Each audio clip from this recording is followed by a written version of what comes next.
I'm just here to fight. I fight for Showtime, and I have a manager, so you know, it's whatever. I don't know what's going on, but If that fight was to happen, they'll have to work that out. How do you see that fight possibly going if that fight was to take place? I see me putting punches on him, and you know, maybe him try to take me down too and get caught in a choke, something like that. He could run me. He could run from me, and I run him down, and then I run him down, take him down, and beat him on the ground. I don't know. You know, I don't know. I can see that fight going a lot of different ways. You know, it's whatever. I'm not really impressed with Paul Daley, and you know, as a mixed martial artist, he's just got great stand-up. Sure, he hits, you know, has good knockout power.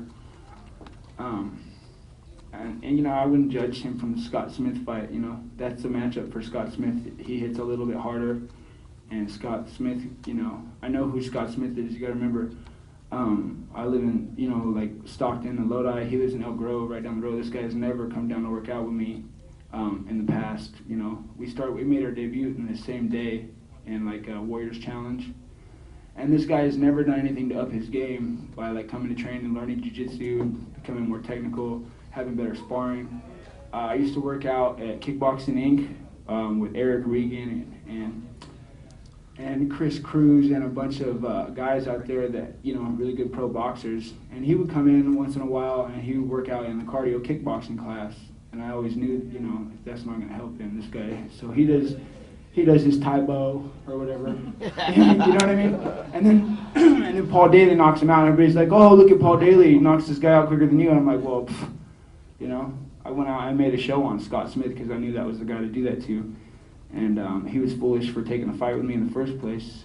He was foolish for not coming to train with me for his other fights that he lost too, because I'm right down the road. And you know, he was provided the opportunity more than once. I even ran into him once or twice at Fairtex before we ever fought, and he avoided training. So, you know, I don't have any faith in guys like this that have the opportunity to better themselves and don't do it.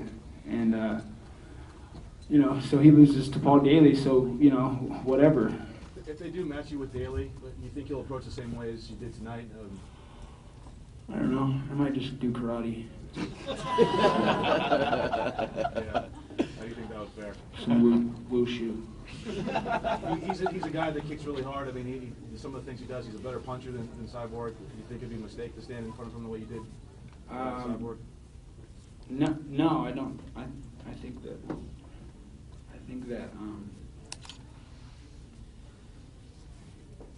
that if I'm gonna be fighting Paul Daley, I'm gonna have to get in there, and we're gonna have to see how that's gonna be. But I'm not gonna have any further comments towards that fight that I don't even know if it is or isn't gonna happen. And if it is, I definitely, you know, I'm done commenting on how I'm gonna fight that guy. So I'm sure he knows what's gonna happen to him if he steps in there to fight me. I'm sure that everybody that steps in there to fight me knows what I'm gonna bring to the table. And all they can really do is just try to down-talk me and minimize what I've done in the past and what I might do to them, you know. So